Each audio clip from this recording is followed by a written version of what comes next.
We started out fairly well based on the direct long balls that we nullified, but the concentration went where we gave away the ball in the middle of the park, resulting in our goal. And as you can see, the second goal come from a deflection. But it's a good season for the Wolmer's family. Based on the condition, is not what would have lent us to play the usual excessive type of football. Nonetheless, we made the adaptation, we made the adjustment, and we were able to control the game for large periods of the game. And as I said before, I'm pretty proud of the boys. Yeah, of course. And that's a wrap for this week's episode of Fan Central Pitchside. Nathan, like the program today? Always. It's a good program, and as we get to the end of the season, debate? No, it's fine. Sometimes you win, sometimes you lose, but the people know who's up. When they come prepared now, boss. Black forces. They wait for dead. You know what black forces? You know what black forces mean? I should have given you a funeral, but next time. All right, boss. On behalf of Michaela, that's Nathan. I'm Ronaldo Adams. We'll see y'all next week. Yeah, take care.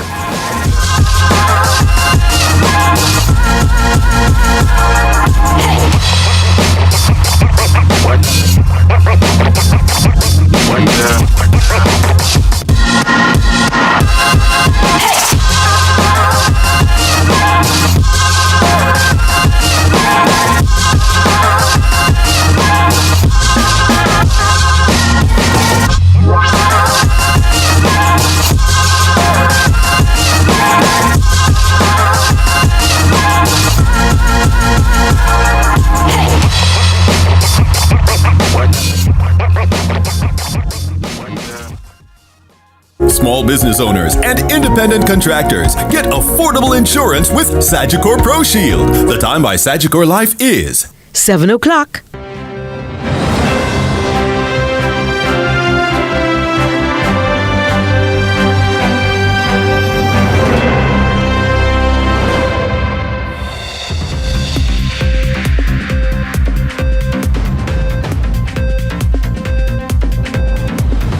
Tonight in News at 7, Westmoreland sets to soar with a new airport.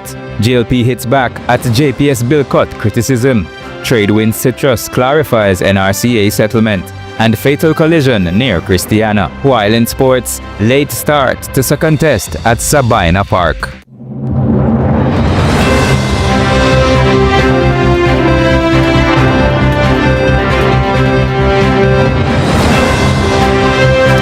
From Kingston, Jamaica, this is CVM News at 7, the weekend edition.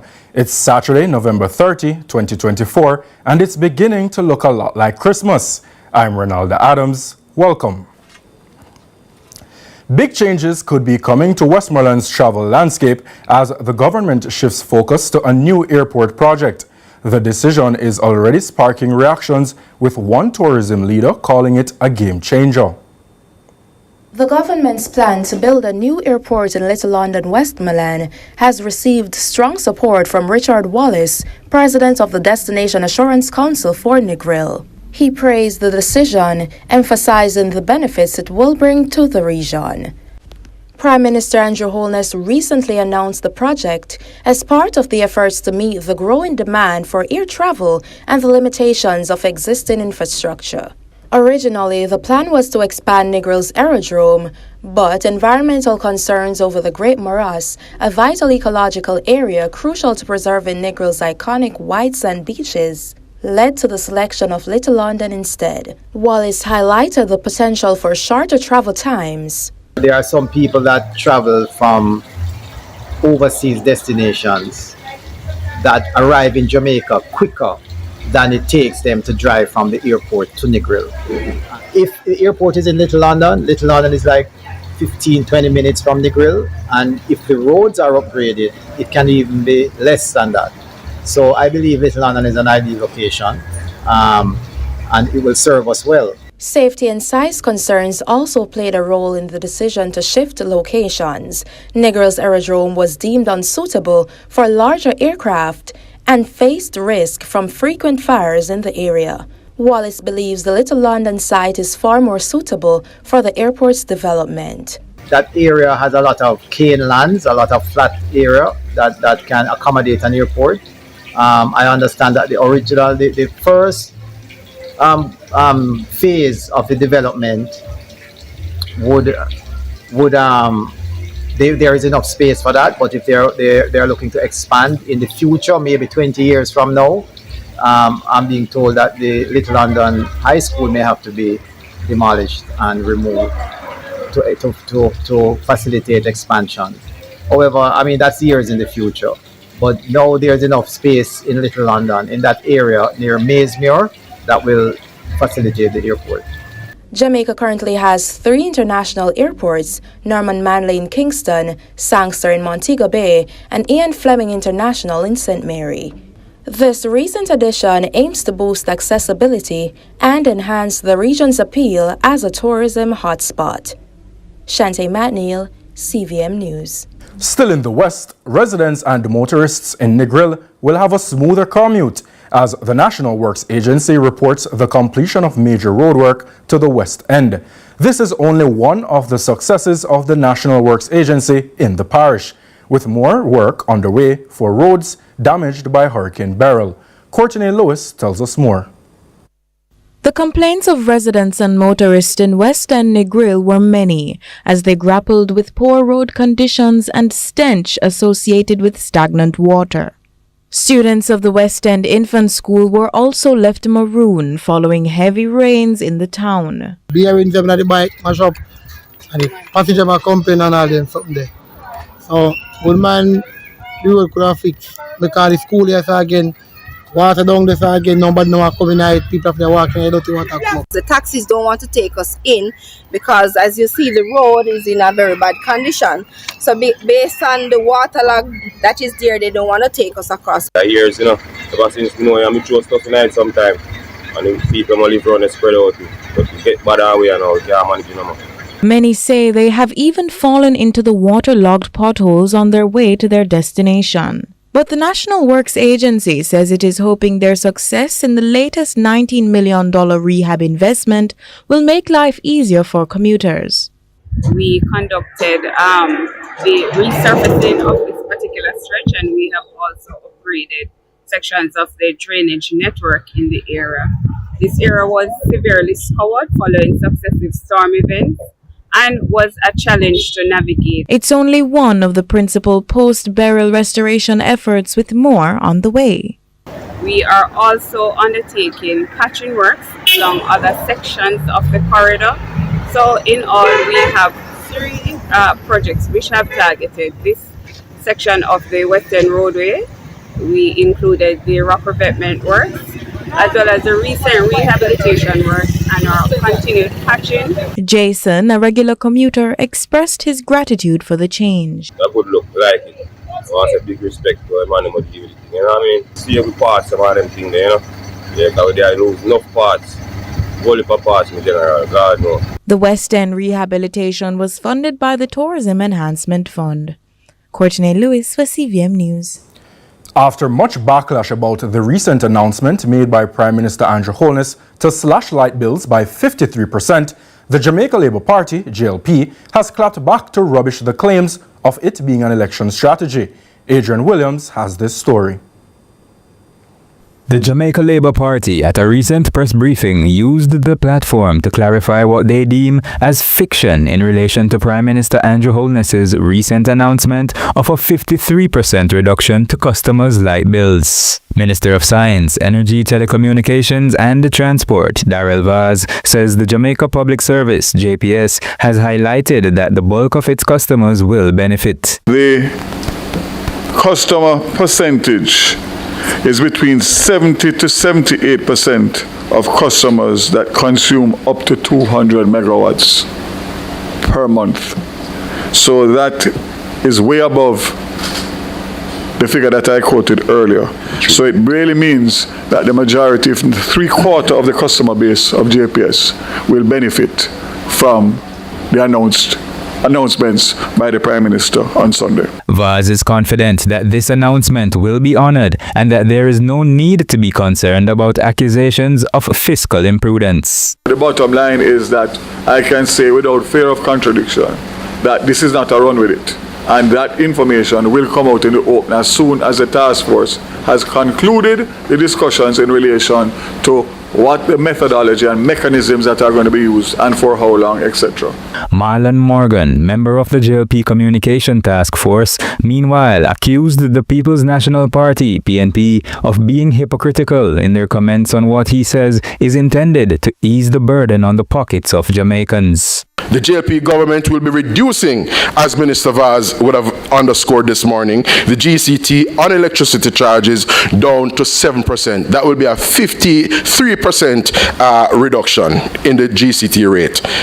The JLP government will be making it easier and safer for lower income households to regularize and access electricity supplied by the JPS on a prepayment basis. The Jamaican government currently owns 19.9% of shares in the JPS, with the remaining 80.1% in the hands of private investors and a group of minority share owners. Adrian Williams reporting for CVM News. Foggy conditions and a dubious road surface may have contributed to the death of a motorcyclist on the Success Main Road near Christiana, Manchester. The deceased has been identified as Marlon Graham, OC Trullops, of a Silent Hill address.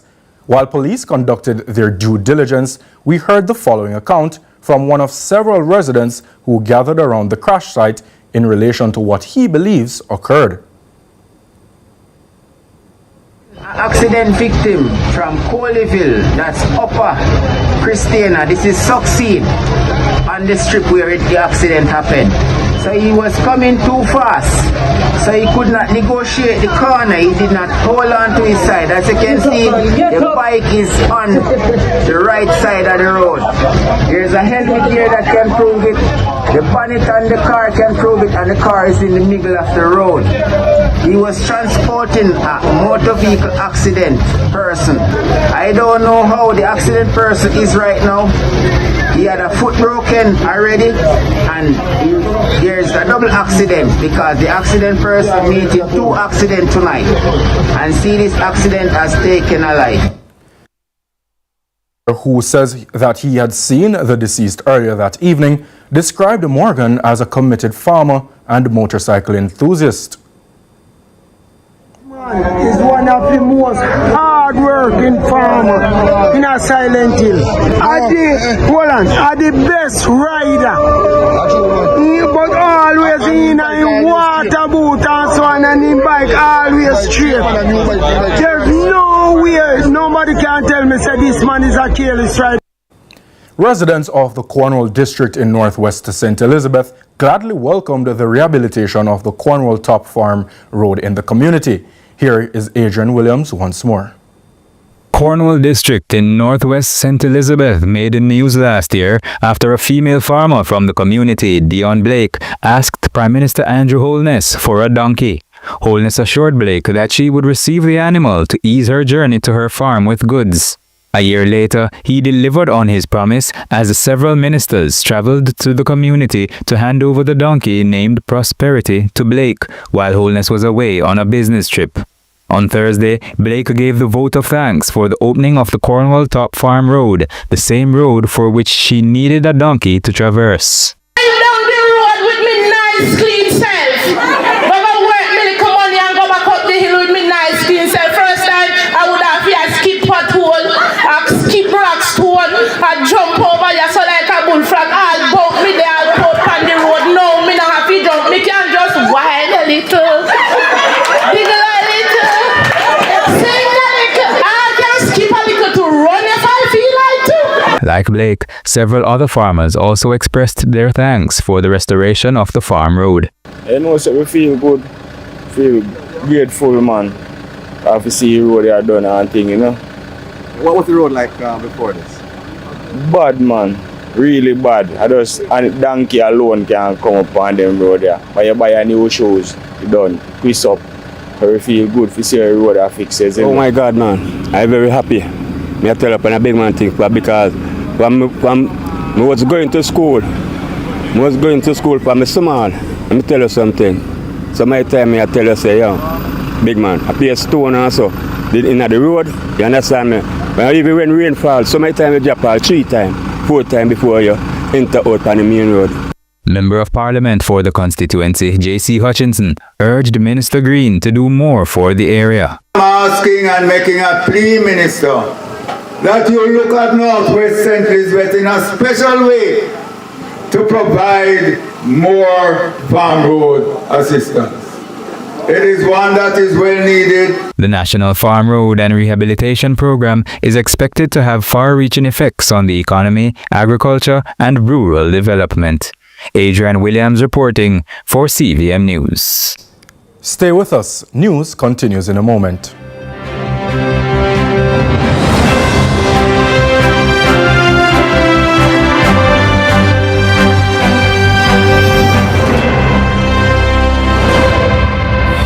Nursing in only 6 months with City and Guild certificates at IIRQ Academy, located at 32 Hope Road, Kingston 10. Start online and face-to-face classes very soon and get qualified for local and overseas employment at affordable rates. Also available 7 to 9 months international certificate and diplomas in Level 3 certificate in early childhood education, Level 5 diploma in business management, pharmacy technician, medical assistant, medical lab technician, diploma in practical nursing, and travel tourism, hospitality, and entertainment. Register this month and get 2 subjects with your course for free. Call us at 876-322-4029 or 630-1084.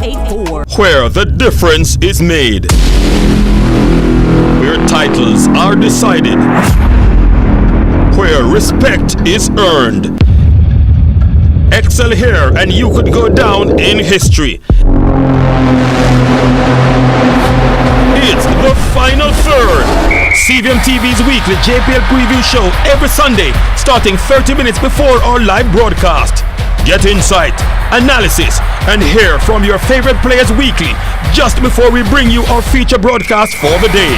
Move from defense to attack and join us in the final third.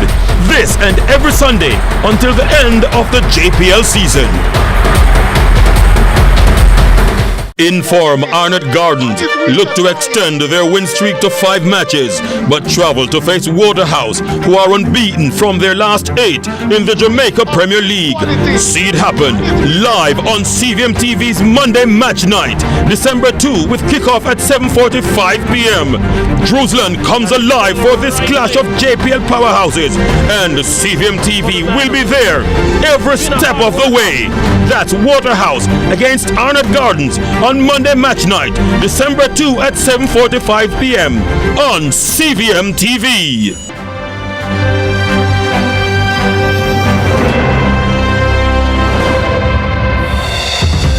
Welcome back. In an effort to provide clarification on the legal proceedings relating to a December 2023 oil spill, Tradewinds Citrus Limited, TWCL, is now addressing reports on the settlement with the National Resources and Conservation Authority, NRCA, the subsequent remediation efforts, and the outcomes of legal proceedings. TWCL states that there was no evidence of any environmental damage or a quote-unquote fish kill, as confirmed by both the NRCA and NEPA, adding that assertions that local fishermen were unable to fish due to the incident are unfounded.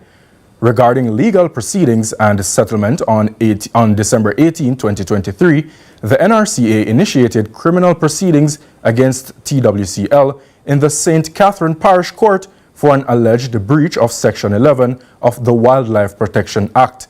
TWCL was charged with causing polluting matter to enter the Rio Cobre River, which carries a maximum fine of 100,000 Jamaican dollars. However, in the absence of environmental harm, the NRCA entered into a mediation settlement agreement with TWCL, which included its withdrawal from the proceedings. Our newsroom got this response from the Managing Director of Tradewinds Citrus Limited, Peter McConnell. This agreement with the public, as we have nothing to hide and there's nothing controversial or untoward about it. No monetary compensation was involved, with the focus placed on collaboration for sustainable environmental solutions. We have always been serious about the environment and have implemented additional environmental measures, including advanced zero-discharge wastewater treatment systems. And we've also offered our riverfront property to the authorities for early pollution detection. We remain focused on collaborating with stakeholders to protect the Rio Cobre and build a sustainable future for generations to come. Public relations practitioners can look into the future with clients through integration with Neuroscience. Adrian Williams shows how communication managers can tap into the mind to make more accurate business decisions. The technology continues to advance, and in the area of public relations, it is no exception. Founder and Managing Director at Breakthrough Communications, Carlette DeLeon, at their recent launch of a new suite of services, emphasized the need for more accuracy in public relations. Looking to 2025, we are developing something new: neuromarketing research and brand science. In reality, many consumer decisions are based on emotion and not logic. Having a deeper understanding of what consumers truly want can reap compound benefits for marketers with products to satisfy their desires. Co-founder and Chief Science Officer for Orbital Brand Science, Adrian Dunkley, is concerned the developing countries may be left behind. So we developed this locally using local developed tools and technology, but also internationally available tools. The idea is we want to provide a service that was made for developing countries that were on a journey of digitization, a journey of technology adoption, but also at an affordable rate that any solopreneur, any small business owner could tap into this. So in fact, the product that you just witnessed, the neuroscience part of the services, was funded by a program we have called the Innovation Grant Fund, which is part of the overall Big E program. The Big E program is supported by the government of Jamaica. It's also funded by the Inter-American Development Bank and the European Union. And it is DBJ's intervention in driving entrepreneurship and innovation within the country. Acting Chief Executive Officer for the Jamaica Business Development Corporation, JBDC, Harold Davis, sees the move as a step further into digital transformation for businesses. Once, many years ago, PR was primarily about broadcasting our message to as many people as possible and hoping it would stick. But in today's world, PR requires a more personalized, engaged, and authentic approach. Audiences today are savvy. Adrian Williams reporting for CVM News. More to come after the break.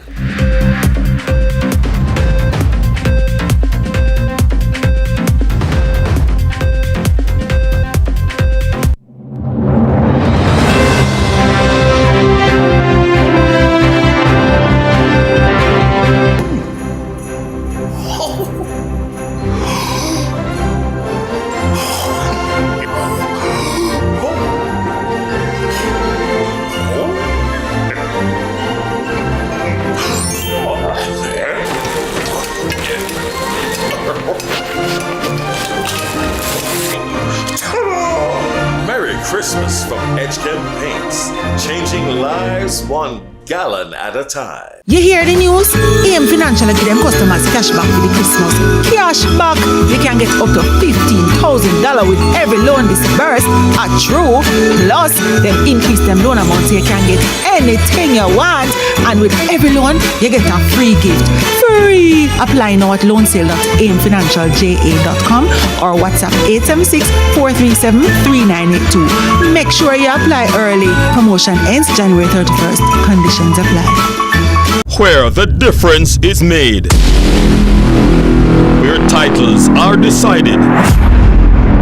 Where respect is earned. Excel here and you could go down in history. It's the final third. CVM TV's weekly JPL preview show every Sunday, starting 30 minutes before our live broadcast.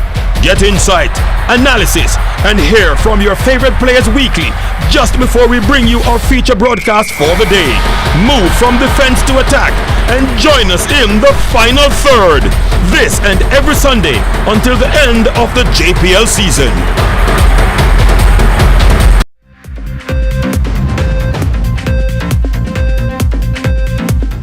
Welcome back.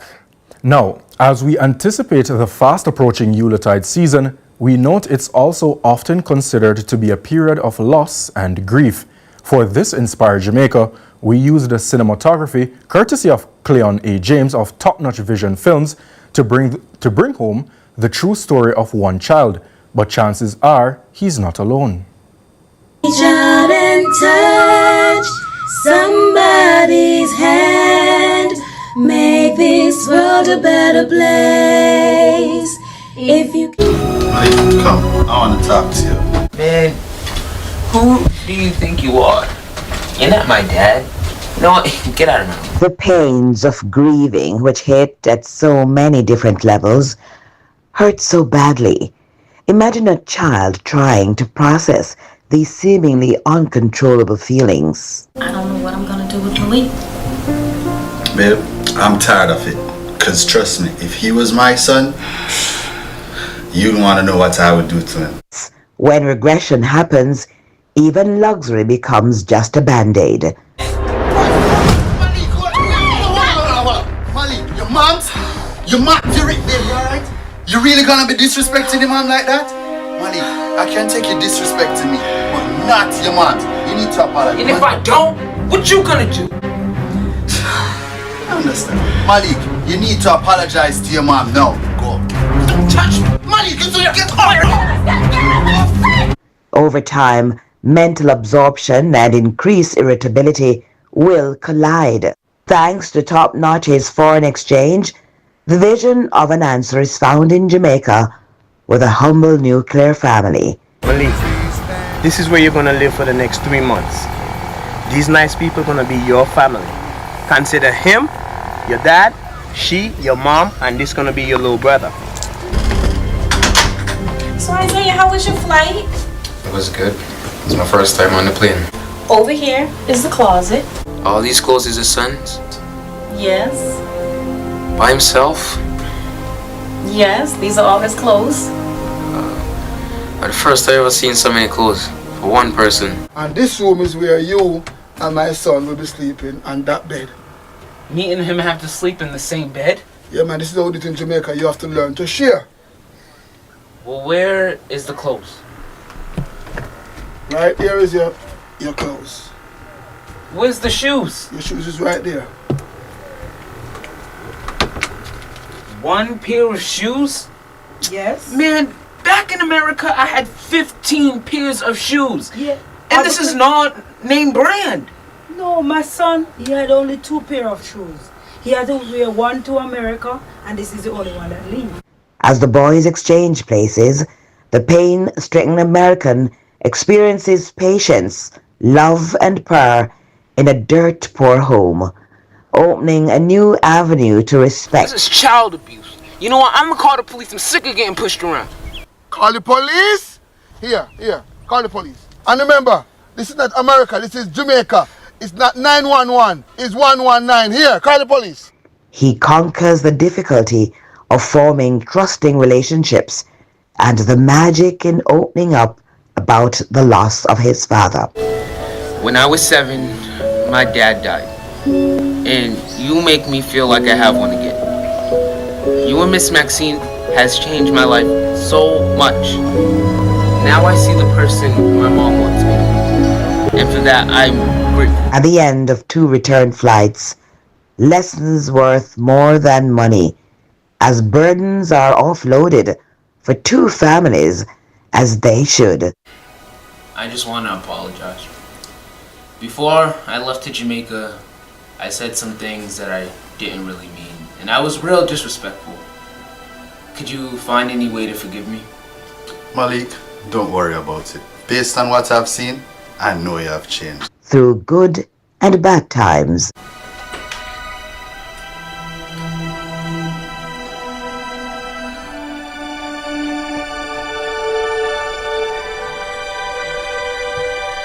Lord, please bless over this house. Please bless this food, bless Lewis and my mom. And Lord, please watch over my family in Jamaica. In Jesus' name, amen. Wow. Good job, Malik. I can definitely see the changes. Malik, I am so impressed. Thanks. And you're praying too. I'm Curlin Brown. Let's continue to inspire Jamaica. Now to regional and international news. Minister of Economic Affairs and Investment Senator Chad Blackman and the BDF head of the Cyber Unit and Incident Manager Lieutenant Commander Neil Matthews have provided an update on the system breach of the Barbados Statistical Service. We hear more from CBC News Barbados. Barbados Statistical Service was recently impacted by a cyber incident. This breach, which has been attributed to a criminal ransomware group, has affected several of the BSS's servers, including those housing sensitive personnel data and statistical data. The data involved includes employee HR records and information captured for research purposes by the BSS. Swift action was taken to contain the incident. A cybersecurity incident response team has been stood up, led by the BDF Cyber Unit and the Ministry of Technology, to investigate and contain the incident. And BSS has isolated affected systems and engaged experts